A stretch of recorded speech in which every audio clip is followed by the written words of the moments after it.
బంధువులు, స్నేహితులు, తెలిసిన వారు ఇలా సమాజంలో మన చుట్టూ ఉండే ఎవరైనా విభిన్నమైన మనస్తత్వాలు కలిగి ఉంటారు. కొందరు మనతో స్నేహం చేసి దగ్గరగా ఉంటే కొందరు శత్రువులుగా ఉంటారు. ఇంకొందరు పైకి స్నేహం నటిస్తూనే లోపల మనపై ఈర్ష్య, అసూయ పెంచుకుని కుట్రలు పన్నుతారు. అలాంటి వారి గురించి తెలిస్తే మనం వారిని దూరం పెడతాం, అస్సలు దగ్గరికి రానివ్వం. మరి అలాంటి వారే కాదు, అలా మనం దూరం పెట్టాల్సిన వారు ఇంకొందరు ఉంటారట.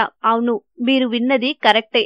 దీని గురించి దేవి భాగవతంలో వివరించారు కూడా. ఈ క్రమంలో మనం దూరం పెట్టాల్సిన ఆ వ్యక్తులు ఎవరో వారి గురించి ఇప్పుడు తెలుసుకుందాం. మీకు కష్టాలు, సమస్యలు వస్తుంటే మీ చుట్టూ ఉన్నవారు కొందరు లోపల సంతోషపడతారు కదా, అలాంటి వారు ఎక్కువగా మనకు తారసపడుతూ ఉంటారు. అయితే మీకు గనక అలాంటి వ్యక్తులు ఎదురైతే వారిని అస్సలు దగ్గరకు రానివ్వకూడదట.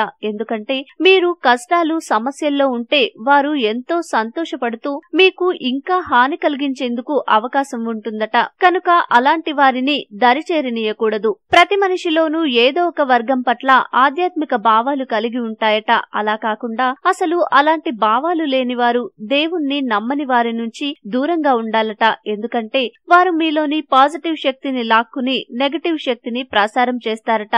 అందుకని వారి నుంచి కూడా దూరంగా ఉండాల్సిందే. మహిళలతో అక్రమ సంబంధాలు పెట్టుకునే పురుషులను అస్సలు నమ్మకూడదట. వారిని దగ్గరికి రానివ్వకూడదట. అలాంటి వారితో ఎప్పటికైనా ప్రమాదమేనట.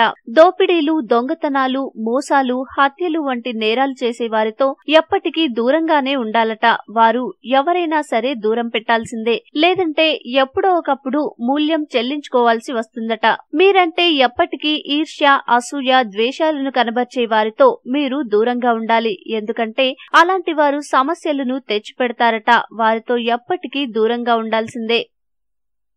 మీకు ఈ వీడియో నచ్చితే లైక్ చేయండి, మీ ఫ్రెండ్స్ తో షేర్ చేసుకోండి. కానీ సబ్స్క్రైబ్ చేయడం మాత్రం మర్చిపోకండి. Thanks for watching.